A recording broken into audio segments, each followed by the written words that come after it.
Sa video ito mga boss, no, i-discuss natin itong simpleng drawing exercises uli para ma-apply natin yung mga command na diniscuss natin, no? Okay, so subukan po natin i-drawing na ito.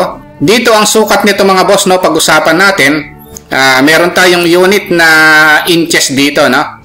Tapos naunang diniscuss ko na nung previous video, no, kung paano mag-set ng unit ng naka-inches. Tapos paano mag-set ng dimension style, no? Sana panoorin niyo yung previous video na yun mga boss para hindi na ganong humaba yung pag-set ng unit sa drawing na ito, no? Basta itong drawing natin ito naka-inches siya, no? Ngayon, paano gawin ito?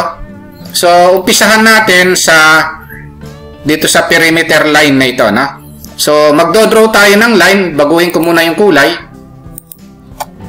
Line, click. So, dito, 25 inches yun. Tapos, dito naman is 70 inches. Ito yun, no? Tapos, 25 uli rito. Direct distance method na lang gagamitin natin mga boss, no? Tapos, pag mula dito hanggang doon, 20. Along Y yun. Magmula naman dito, 25 naman. Ayan, na. Tapos, ito namang naka-slant na ito, i-connect ko na. Hahanapin ko ngayon yung end nun, no? So, yan yung mga technique natin para magawa yan, no? Maaring meron pang ibang technique, pero ako, ang technique ko, ganyan, no?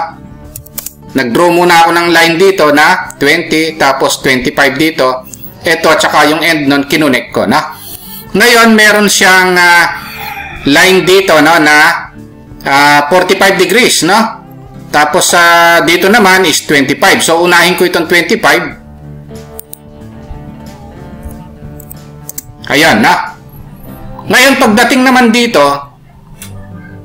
i-connect ko na lang sa endpoint nun, no? Ayan. So, ngayon, dito naman, magdodraw lang ako ng line dito para malagyan ko ng dimension.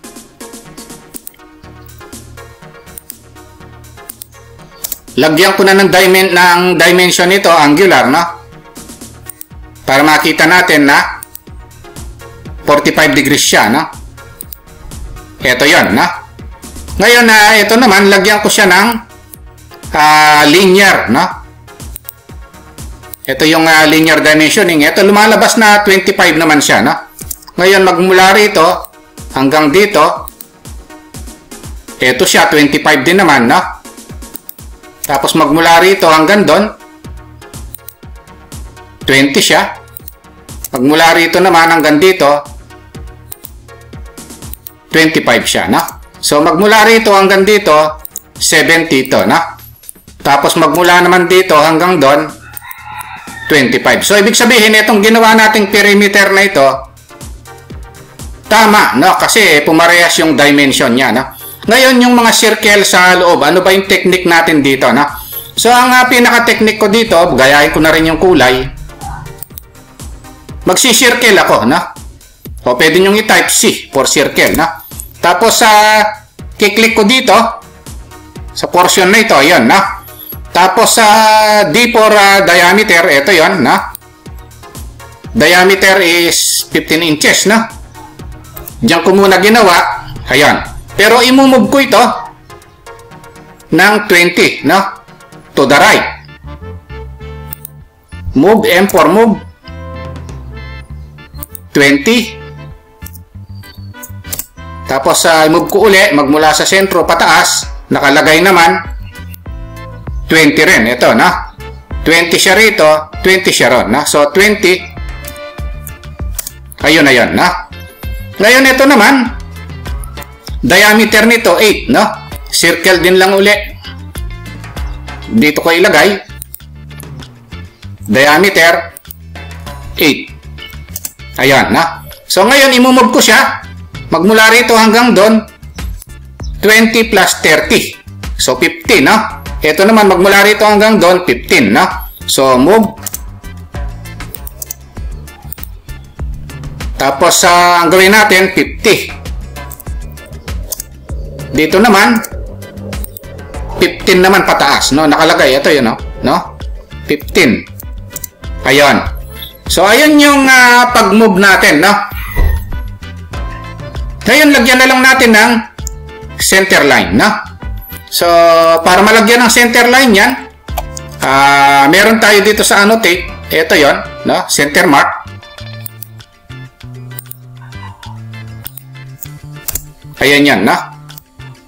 Ngayon, lagyan na natin ng dimension. Unahin ko na yung diameter, no? Yung diameter niya, punta uli ako sa home. Hanapin ko rito yung diameter, no? Ayan, no? So, ngayon, itong mga linear dimensioning na, no? So, magmula naman dito sa end nito, sa center, ito yung sinasabi niyang 20, no? 20 rin naman magmula rito sa center, ito rin naman yan, no? Yung 20. Ayan, no? Ngayon, ito naman, magmula rito hanggang dito, 30 yon, no? Ito yon. Tapos, magmula naman dito, sa baba, hanggang dito naman sa center, 15 yon, no?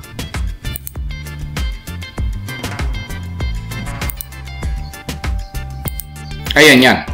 So, ayan yung simpleng pag-drawing netong sample exercises natin. Mga basic lang naman ito mga boss, no? So, unti-unti, gagawin natin yung mga mabibigat na sample drawing, no? Ang gagawin natin mga boss, no, para magawa ito, gagawin muna natin itong lahat ng circle sa loob, no? Ang gagawin natin, magsi-circle tayo, C4 circle, tapos click.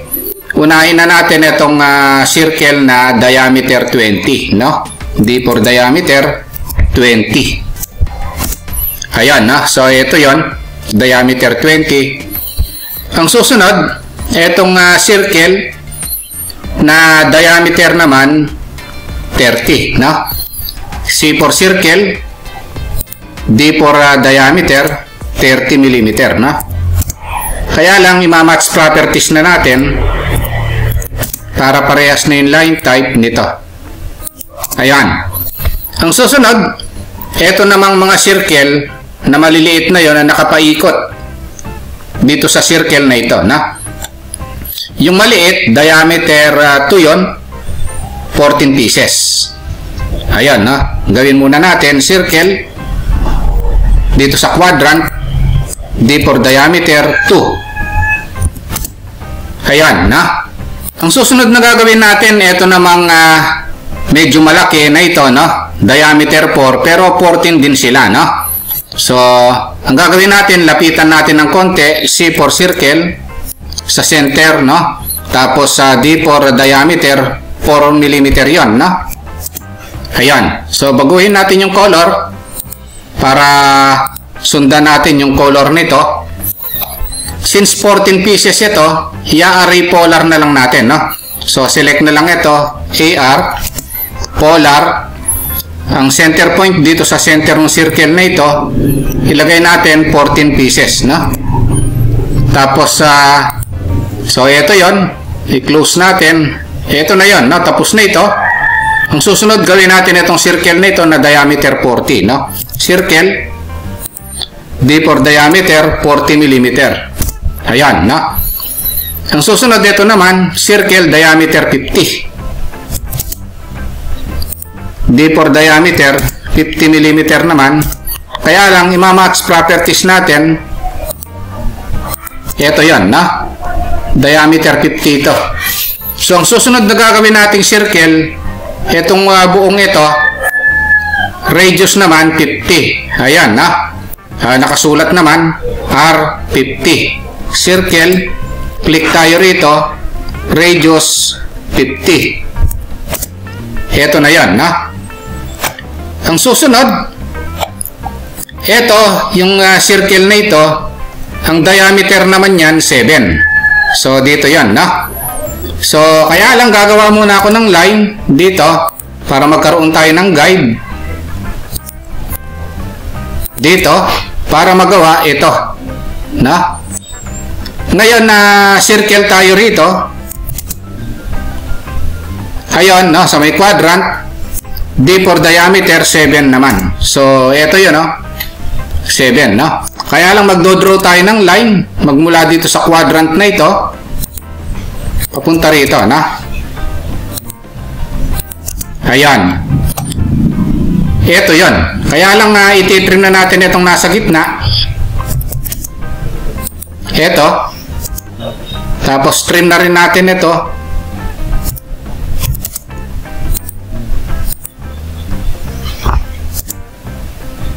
Ayun. So, ibig sabihin, ito, nagawa na, no? Ngayon na ito, gagawin natin. Ito. So, gagawa tayo ng line dito para maging guide din. 30 degrees magmula rito hanggang doon, no? So, ibig sabihin, ito, 60 degrees ito. Magmula rito hanggang doon, no? So, pwede natin gawin yan mga boss. Maglaline tayo dito sa center. Pagkatapos, i-on natin itong polar tracking. So, na-discuss naman natin yan. Kailangan makita natin yung 60 degrees, no? Yun, 55, 56, 60, ayan, no? Maglaline ako rito. Kailangan na gawin natin itong naka-straight na yon, 90 degrees yon. Match properties lang muna natin para hindi tayo malito, no? Itong mga guide na ito, ayun, no? Medyo itama natin para hindi tayo malito. Para ma-check natin kung tama itong angle na ito, meron naman tayong dimension angular dito. Kailangan lilitaw ito na 30 degrees. Ayan, no? So, tama ito, no? Ngayon, pwede na natin gawin ito. Meron siyang ikakopy natin ito. Papunta ron, no? Pwede nating i-copy yan using rotate command, copy option, no? So, select lang ito. RO for rotate. Base point tayo rito. Tapos merong option dito yung rotate. Ayun, copy, no? Click lang natin yung copy option. Specify rotation angle. So, ilagay natin 60 degrees, no? O, ayun na yun. Na-copy na. So, pwede nating i-trim ito para hindi na tayo malito.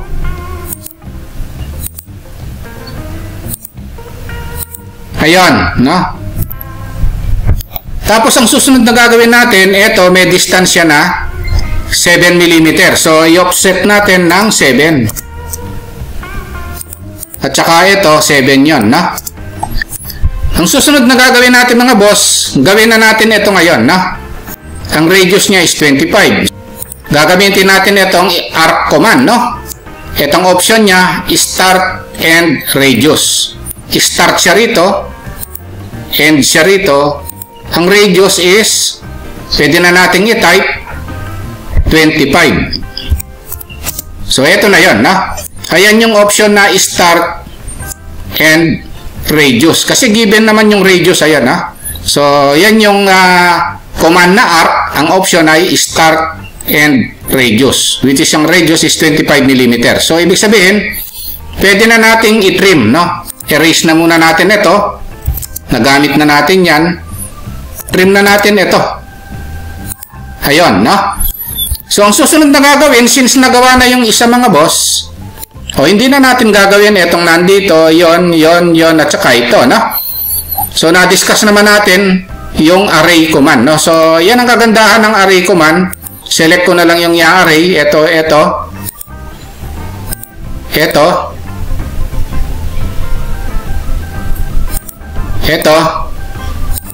At saka ito. Ayun, no? So, i-type ko AR. Ang center, polar siya. Polar option. Center dito. Ilang items? Nakalagay ang default naman is 6. 6 din naman ito. 1, 2, 3, 4, 5, 6, no? Enter ko na lang. Pwedeng i-trim na lang natin, no?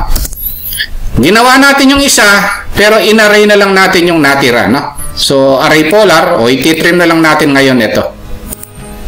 So, yan yung trimming na lang, no?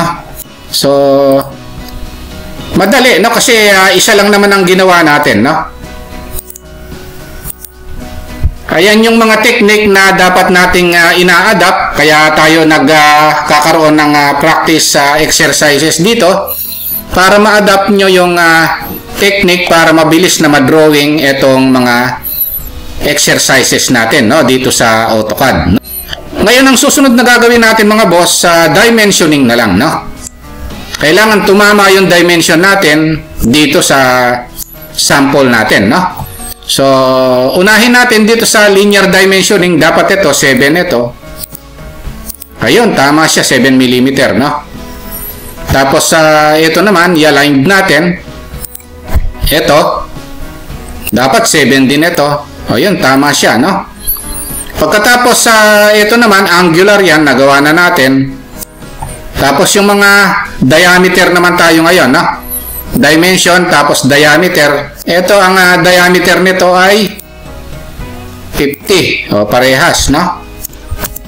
Diameter nun ay 40. Dito siya. O, parehas. Diameter nito ay 50.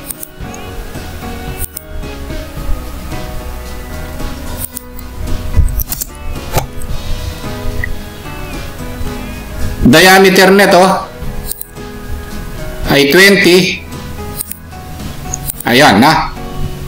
Ngayon na ito naman radius niya, no? So ito radius 50 naman. So tama rin. Ito diameter nito 30 pala ito. Ayan, na. So nakalimutan natin. Tapos ito naman diameter for 14 pieces, no? Ang gagamitin natin diyan leader na lang, no?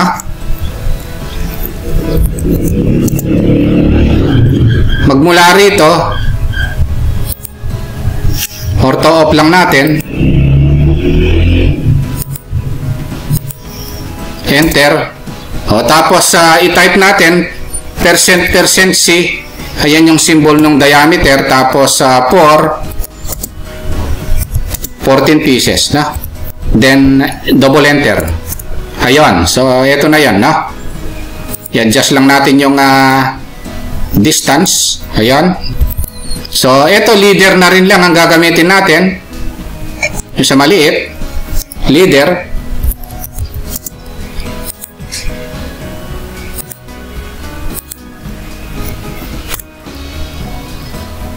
Percent C rin.